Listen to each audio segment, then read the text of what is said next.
Good, beautiful afternoon, friends. I know it's windy. I apologize for all the noise, but I am out in the garden today. I've never planted this early, so I'm a little nervous, but looking at the forecast, we've got some really beautiful weather in the next 7 days. So, and if it gets too cold, I have some things that I can protect the plants with. So yeah, I've got tomato plants setting out and some empty beds and a whole bunch of seeds. So let's get to work. The first thing I'm going to do is I'm going to plant what tomato plants that I have still living. A lot of these don't look that great, and honestly I don't even know what most of these are because the markers fell out of them. But yeah, we're going to go ahead and plant these. I am doing intensive gardening, and I'm going to be doing single stake. So this is a 10-foot raised bed. I'm going to plant 8 tomato plants in one row. I'm leaving a foot from the side on all sides, so a foot from this side and a foot from this side. So, and then I'm leaving about a foot in between each plant. I know that a couple of these are mortgage lifters, and that's really all I know for sure. So, so this one side is going to be tomato plants, and I'm going to leave the rest of this space for pepper plants. We really want to do some more jalapenos. I'd like to do some more banana peppers if I have room. So that's what we're going to do here. This back raised bed is going to be all beefsteak tomatoes that I can. Trying to figure out how to wisely use my space. We want to make sure that we have plenty of tomatoes for canning, and I also like to have big tomatoes for eating. So I'm going to try to find a good dual purpose tomato, and again one that's large enough that I'm going to be able to can a bunch. So all of that is going to be dedicated to tomato plants, and maybe I'll stick a basil plant or two in there. Then these 2 beds right here, this one back here, I'm going to have cucumbers trellised all down the back here. And then in the front of that, we're going to do beans, some bush beans. And then in this bed, this is going to be our squash bed. We're going to do yellow crookneck squash and zucchini squash. So I'm hoping I can get all of this done, and hopefully I will yield. I know it's not going to be enough for a year, but hopefully I can get us through a good part of it. So here are the 2 front raised beds. In case you missed our last video, I've got some cabbage here. We've got some flowers interplanted.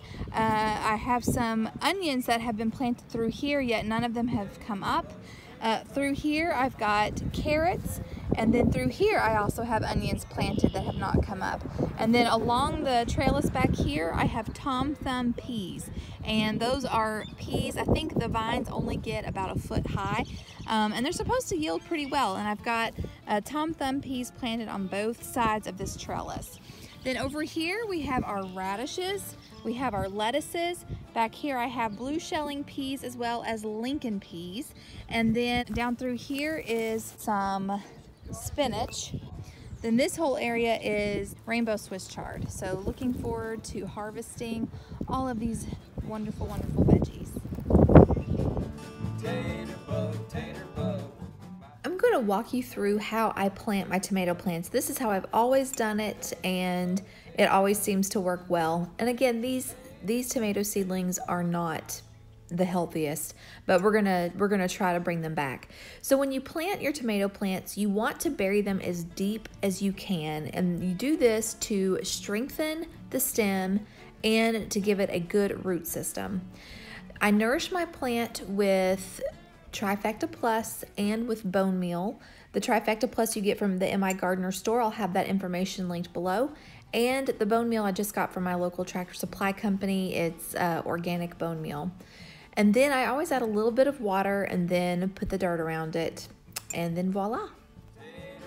Tater bug, eating my potatoes, tater bug, don't want my tomatoes, tater bug, what makes you so hungry, tater bug, eating all my money. Now that the tomatoes are done, I'm going to turn my attention to the cucumbers. I'm using 3 T-posts and putting them in the back of this raised bed. I'm leaving about a foot between the T-posts and the side of the bed, and you can see I'm just making a little trench with my hand. I put some Trifecta Plus there, and then I plant my cucumbers. I'm using the Wisconsin cucumbers from the MI Gardener Homestead collection.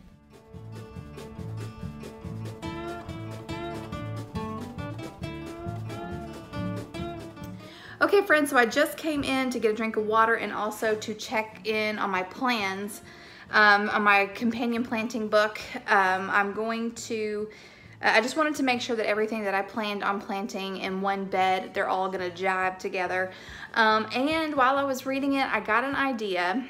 So a lot of y'all have heard of the Three Sisters Garden, where you plant sunflowers or corn, and then at the bottom you plant squash, and then up the tall plant you plant runner beans.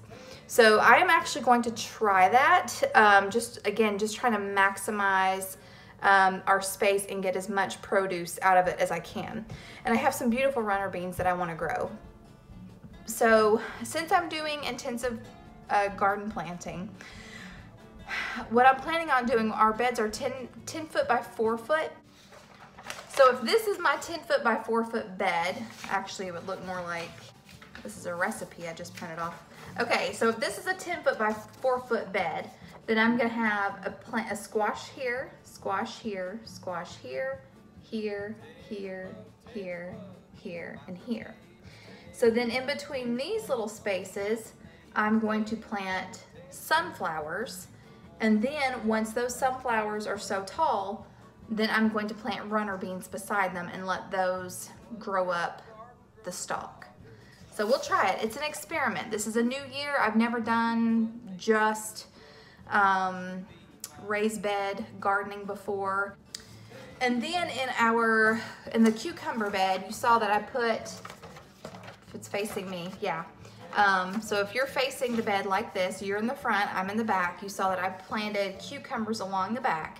And then I'm gonna have those trellised, so everything in the front is going to be blue lake bush beans. Again, I was wanting to experiment more this year, but I'm just not gonna have the room. But I will have the runner beans, Lord willing, growing up the sunflowers. So we'll see how that pans out. I hope it works, because I think that'll be really pretty, but we'll see. Okay, so I'm gonna get a little bit more water, let my phone charge a little more, and then we're gonna go back out there. Tater bug, my potatoes, tater bug, don't know how to make this tater bug, coming out to get you, tater bug, if I find you, I'm gonna squish you.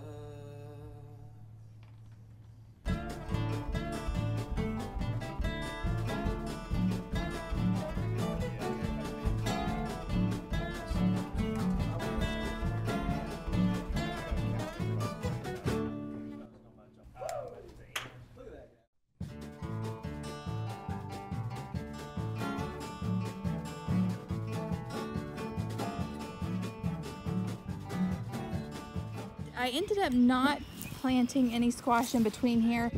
I was remembering how many squash you get from one plant, so I just planted 4 yellow squash and 4 zucchinis. Then in between, then over here I've got nasturtium, because I read that they may help prevent vine borers, so we'll see. And then right down the center where the core is, I've planted my mammoth sunflowers, and if and when those pop up, I will plant the runner beans next to them so they can trellis up the sunflowers once the sunflowers are a few inches tall. Okay, so to kind of show you what I'm doing over here with the beans, I've just taken my rake and I've made 3 rows, and now I'm going to take my Trifecta Plus and sprinkle it over top, then drop my seeds in and then cover them up. So I'll have 3 rows of bush beans in this bed. What makes your garden grow? Water and sunshine. What makes your spirit grow? Knowing that she'll be mine. My camera's about to die, but I'm fixing to get everything watered in. That's what we say in the South when we are preparing to do something, we're fixing to. See if you can see behind me. So in this bed right here, we've got tomatoes, and we're gonna put peppers in there eventually. And then the bed behind it is going to be more tomatoes. This bed is where we put our cucumbers and 3 rows of green beans. This is going to be squash, nasturtiums, and sunflowers, and then runner beans. So we may have to forego okra and collard greens this year. I'm gonna talk to Jack and see what he thinks about tilling up a patch so I can have some. I really, really love okra. I love it roasted, I love it pickled, I love it fried, and I'm sure there's a keto fried okra recipe somewhere, or I'll just have to come up with one. But yeah, so that's where we are now. Yeah, so I hope you guys enjoyed this update.